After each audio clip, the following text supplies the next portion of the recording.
उपचुनाव में करारी हार के बाद मायावती ने अपने नेताओं के साथ लखनऊ में बसपा दफ्तर में मंथन किया। बैठक में यूपी और उत्तराखंड के 300 से ज्यादा पार्टी पदाधिकारी शामिल हुए। आज मायावती पहली बार भाजपा पर ज्यादा हमला कर दिखी, सपा का नाम तक नहीं लिया।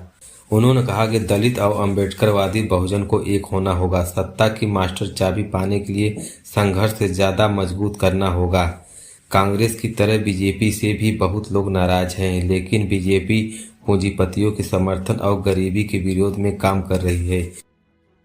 इस वजह से लोगों को नाराजगी है, लेकिन लोगों को बांध बांटने के लिए बीजेपी तरह तरह के नए जातिवाद सांप्रदायिक हथकंडों का इस्तेमाल करती रहती है। इसका फायदा वह चुनाव में लेती है।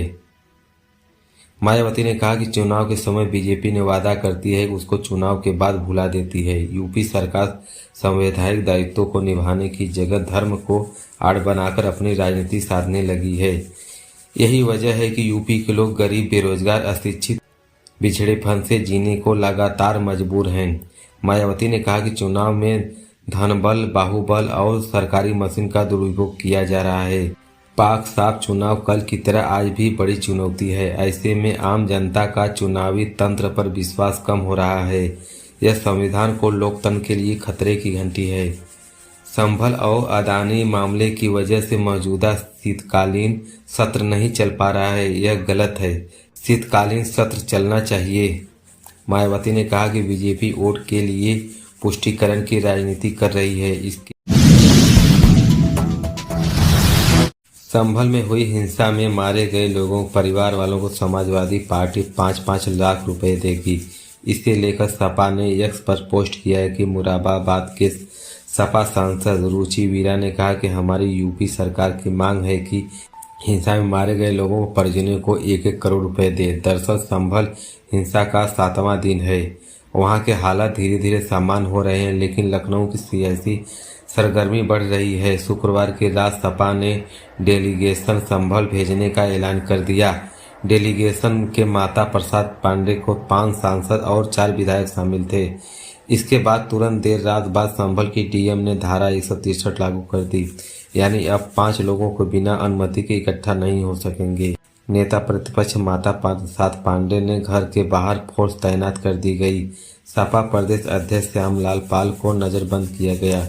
मुरादाबाद के सपा विधायक पिंकी यादव समेत 10 नेताओं को हिरासत में ले लिया गया।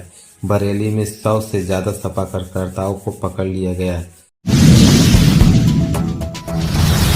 महाराष्ट्र विधानसभा चुनाव का रिजल्ट आ गए हैं। 7 दिन के बीते चुके हैं। भाजपा शिवसेना शिंदे ने एनपीसी अजित पवार गुट यानी महायुति ने 288 सीट में 230 सीट जीती हैं, लेकिन अब तक शपथ सस्पेंस बना हुआ है। सूत्रों के मुताबिक एकनाथ शिंदे डिप्टी सीएम पद को लेकर तैयार हैं, लेकिन गृह मंत्रालय पर अड़े हुए हैं। 29 नवंबर को शिंदे दिल्ली में गृह मंत्री अमित शाह से मुलाकात के बाद मुंबई लौटे और सभी कार्यक्रम रद्द कर दिए। गांव सातरा निकल गए। गांव में उनकी तबीयत बिगड़ गई है। मुंबई से डॉक्टरों की टीम पहुंची है। इस बीच भाजपा विधायक दल की बैठक 2 दिन आगे बढ़ गई है। सूत्रों के मुताबिक 1 दिसंबर को होने वाली बैठक अब 3 दिसंबर को होगी। विधायकों से चर्चा के बाद अधिकारी के रूप में सीएम फेस अनाउंस करेंगे। उधर भाजपा के वरिष्ठ नेता भास्कर से बताया कि संघ से हरी झंडी मिलने के बाद सीएम पद से देवेंद्र फडणवीस का नाम फाइनल कर दिया गया है। शपथ ग्रहण 5 दिसंबर को दोपहर 1 बजे मुंबई में आजाद मैदान में होगा। शिवसेना ने एनपीसी की ओर से एक डिप्टी सीएम शपथ लेंगे। सिंध सरकार ने डिप्टी सीएम देवेंद्र फडणवीस के साथ ही गृह मंत्रालय था। वे इस मंत्रालय को छोड़ना नहीं चाहते थे। वहीं सिंधे गुट का तर्क है कि इस डिप्टी सीएम का पद हमें मिल रहा है तो मैं गृह मंत्रालय उन्हें मिलना चाहिए। शाह के साथ बैठक में इसका हल नहीं निकल पाया। पहले गृह मंत्रालय देवेंद्र फडणवीस के पास था, इसलिए फडणवीस किसी भी हालत में गृह पद का छोड़ने को तैयार नहीं है। माना जा रहा है कि इस विवाद के चलते शाह की बैठक कैबिनेट गठन पर कोई समाधान नहीं निकल सका। एक्सपर्ट की मानते हैं कि बीजेपी गृह मंत्री का पद कभी हाथ से नहीं जाने देगी।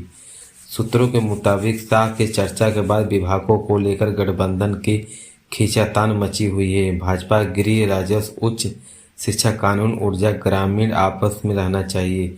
उन्होंने शिवसेना को हेल्थ, शहरी विकास, सार्वजनिक कार्यालयों को ऑफर किया है। एनपीसी अजित पवार ने वित्त योजना के सहयोगी कृषि जैसे विभाग देने को पेशकश की है।